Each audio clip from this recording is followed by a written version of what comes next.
Hi అండి. ఇవాళ శనగపప్పు క్యాబేజీ కూర చేసి చూపిస్తున్నాను. ఇది ఉడికించి చేయడం వలన ఆయిల్ తక్కువ పడుతుంది. అంతేకాదు పొడిగా ఉండి ఈ వేసవికాలంలో తినడానికి చాలా బాగుంటుందండి. కావలసిన వస్తువులు కూడా ఇచ్చాను చూడండి. క్యాబేజీ 100 గ్రాములు, శనగపప్పు 100 గ్రాములు, కారానికి సరిపడా పచ్చిమిర్చి, ఒక ఉల్లిపాయ, పోపు దినుసులు, ఆయిలు, ఇంగువ, కరివేపాకు, కొత్తిమీర ఇవన్నీ సిద్ధం చేసుకోవాలండి.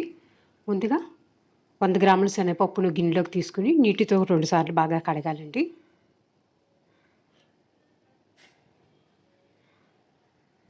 ఇది చాలా బాగుంటుంది చపాతీల్లోకి, అలాగే రైస్లోకి కూడా చాలా బాగుంటుందండి. పొడి పొడిగా ఉండి కూర చాలా బాగుంటుంది. శనగపప్పును బాగా కడిగి 1 అవర్ నానబెట్టాలండి. ఇలా నానించి క్యాబేజీని కూడా సన్నగా కట్ చేసుకొని ఉంచుకోవాలి. క్యాబేజీని ముందే కడుక్కోవాలండి. బాగా కడుక్కుని పచ్చిమిర్చి కట్ చేసి పెట్టుకోవాలి.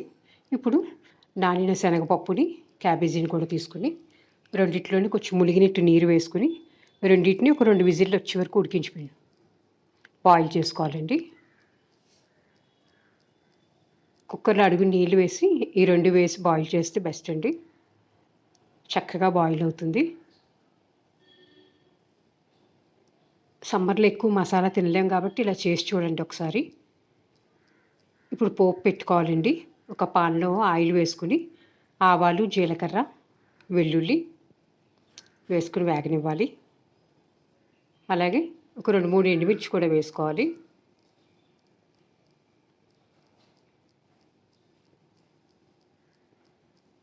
కొద్దిగా ఇంగువ కూడా వేసుకోండి మీకు ఇష్టమైతే.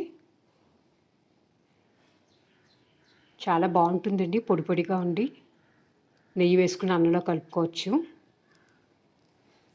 ఇంగువ వేసుకున్నాక ఉల్లిపాయ ముక్క కూడా వేసుకోండి. కరివేపాకు కూడా వేసుకోవాలి. ఉల్లిపాయలు కాస్త గోల్డెన్ బ్రౌన్లోకి వచ్చే వరకు వేయించుకోవాలి.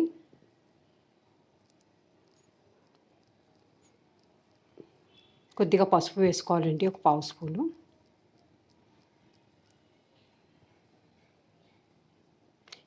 సిమ్లో పెట్టి కాస్త మగ్గించుకోవాలండి ఉల్లిపాయ ముక్కల్ని.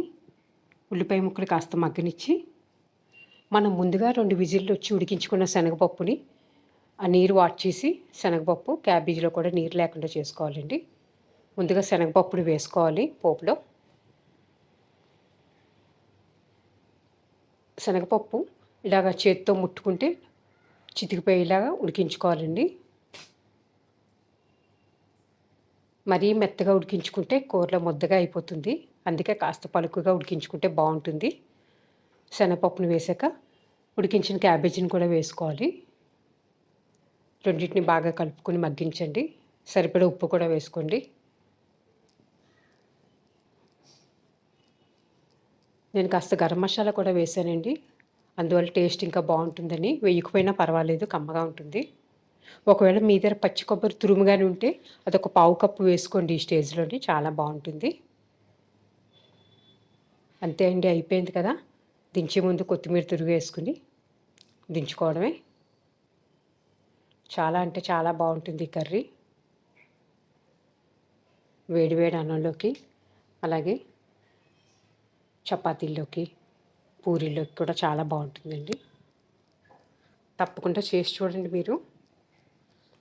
ఒక బౌల్లోకి తీసుకోండి. సమ్మర్ కదా, ఎక్కువ మసాలా లేకుండా చేసుకోవాలి. వీలైనంత వరకు ఆవిరి మీద కానీ తక్కువ నీటితో కానీ ఉడికిస్తే పోషకాలు పోకుండా ఉంటాయి కూరగాయల్లో అవి. అలా చేసుకుని తక్కువ ఆయిల్తో పోపు పెట్టుకుంటే బెస్ట్ అండి.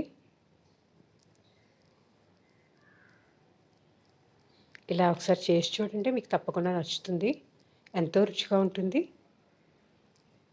పైన కాస్త కొత్తిమీరతో డెకరేట్ చేసుకుంటే బాగుంటుందండి. చాలా కమ్మగా ఉంటుంది. గరం మసాలా కూడా వేసాం కాబట్టి చాలా టేస్టీగా ఉంటుంది. తప్పకుండా ఒకసారి చేసి చూడండి మీరు. మీకు నచ్చితే కనుక లైక్ చేయండి, షేర్ చేయండి, సబ్స్క్రైబ్ చేయండి. నా ఛానల్ని అందరికీ షేర్ చేయండి. Thank you.